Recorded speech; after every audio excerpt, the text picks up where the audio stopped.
Jusqu'à 9h, Good Morning Business. Et à 7h45, nous recevons Eric Bessus, le président de Calray. Bonjour. Bonjour. On parle effectivement de processeurs intelligents. C'est le nerf de la guerre en ce moment, les puces, mais il y en a de toutes sortes. Alors rappelez-nous tout d'abord, avant de parler de cette acquisition, la spécificité des vôtres. Ici, on ne parle pas d'équiper des ordinateurs ou des smartphones. Hein. Non, tout à fait. On est sur un nouveau marché. Un marché en pleine explosion, qui est le marché des analyses de ces données, d'un grand flot de données, de manière, on va dire, ce qu'on appelle à la volée, très rapidement. Voilà. Avec l'intelligence artificielle, dans les data centers. Voilà. Tout à fait. Voilà. Dans ce monde de l'intelligence artificielle, des télécoms, de la 5G, des data centers. Des voitures intelligentes de demain. Bien sûr, tout à fait. Et Calray, en fait, c'est un très bon exemple de ce qu'on appelle une deep tech. Une deep tech, ouais. Voilà, on est une deep tech dans le monde des semi-conducteurs, avec tous les attributs de la deep tech. On vient d'un laboratoire qui s'appelle le CEA, Oui. qui a développé une technologie de rupture pour faire ce nouveau type de processeur, avec des gros investissements derrière, puisqu'on a levé plus de 5 millions d'euros. On a des gros investisseurs comme NXP, comme Renault, comme Safran, voilà, qui ont énormément investi parce qu'ils ont besoin de ce type de technologie qui est très stratégique, vous le mentionnez. Et aujourd'hui, on arrive à ce niveau où on est mature. Et on est dans cette phase-là de déploiement. Dans le bain voilà, on a commencé déjà l'année dernière. Ouais, mais je voyais votre chiffre d'affaires 1,5 million d'euros, mais dans 2 ans, c'est 100 millions. Voilà, alors là, c'est le décollage, là. Hein. Donc on va en parler, j'imagine. Ouais. Mais effectivement, déjà, on a fait une petite progression de 40%.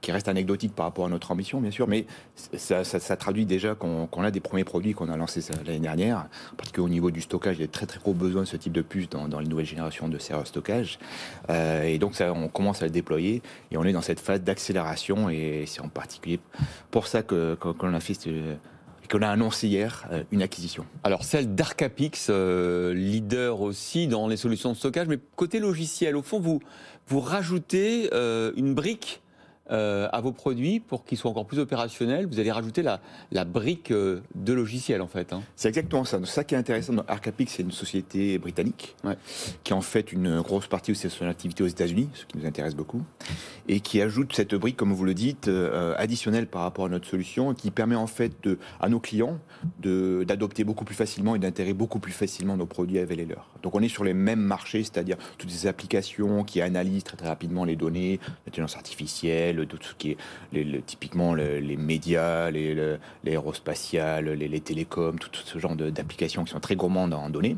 Donc les mêmes types de marchés, très complémentaires, avec une société qui va nous permettre d'accroître très rapidement, d'accéder à ce marché. C'est le but. Comment on prend sa place au niveau mondial dans votre domaine face aux géants que sont la Chine ou les États-Unis ? Alors, c'est vraiment tout l'enjeu. Et après, peut-être on parlera un petit peu des aspects géopolitiques dans tout ça, parce que vous n'avez pas mentionné des noms de concurrents, vous avez mentionné des noms de pays. Voilà, donc, on peut, hein, TSMC, Intel. Je parlais en termes de souveraineté, évidemment. Bien sûr, mais regardez, Intel qui annonçait tout à l'heure, il y a à peu près une heure, que son nouvelle usine de fabrication de semi-conducteurs, ça serait dans l'Ohio, c'est un investissement de 20 milliards de dollars. C'est incroyable. Ouais. Donc je dirais, pour répondre à votre question, c'est un petit peu deux enjeux différents. Il y a déjà la concurrence d'un certain nombre de sociétés qui sont bien sûr bien établies. Et puis nous, notre concurrent principal, c'est une société qui s'appelle Nvidia. Nvidia, que tout le monde connaît. Plus graphique. Qui vient de ce monde des cartes graphiques et qui essaie d'adopter, enfin de faire adopter sa technologie qu'ils ont développée il y a 20-30 ans pour notre besoin qui était les cartes graphiques dans ce monde dans lequel nous sommes, des data. Voilà. Donc comment on se positionne nous par rapport à ces acteurs-là? C'est bien sûr avec une technologie qui est complètement différente, qui amène énormément de valeur.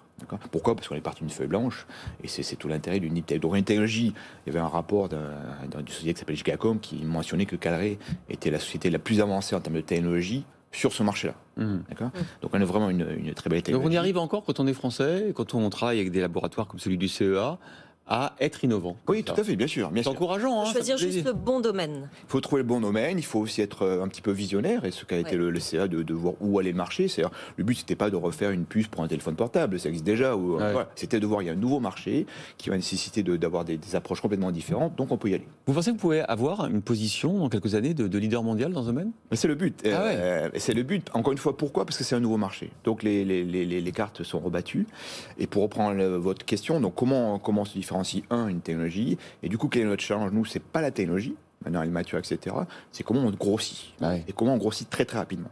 Et cette acquisition est vraiment, s'inscrit complètement dans cette stratégie, dans cette ambition. Ça permet d'aller plus vite. Il faut qu'on grossisse rapidement. Il faut qu'on puisse réutiliser un portefeuille de clients, parce que cette société a plus d'une centaine de clients, des très très beaux clients, des belles sociétés aux États-Unis, en Europe, etc. Donc l'idée, c'est aussi de très rapidement pénétrer ces comptes. Et puis aussi, ce qui est intéressant, au départ, vous êtes une deep tech, vous êtes quand même très très connoté R&D et ingénieur. D'accord, c'est comment on transforme la culture d'une société, une culture de laboratoire, une culture de je fais du business, je vais aux États-Unis. Et donc, ce qui est très intéressant aussi avec cette acquisition, c'est une société sur la 50aine de personnes que représente Arcapix. Il y a à peu près une 30aine de personnes qui sont les forts de vente et de support, une grosse partie aux États-Unis. Donc, toute l'idée, c'est de très rapidement utiliser, valoriser cette force de vente pour se déployer. Comment vous avez fait l'acquisition? Vous avez décaché ou bien ils sont rentrés au capital? Alors, donc, on a bien précisé qu'on est en phase finale de négociation, dans l'acquisition va se faire dans les semaines qui viennent. Donc, elle n'est pas encore bouclée.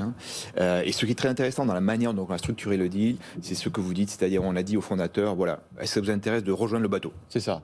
Donc, comment on dit ça financièrement? On dit on ne donne pas du cash. On donne une partie du bateau. Et donc, comme on l'a annoncé hier, donc la partie du bateau, c'est en gros, c'est au plus 8% du capital, qui permet bien sûr de les motiver et surtout de les motiver à long terme. Et puis de les garder. Et de les garder. Merci beaucoup, Éric Bessu, président directeur de Calray. Retenez bien ce nom, dans les semi-conducteurs, dans les puces.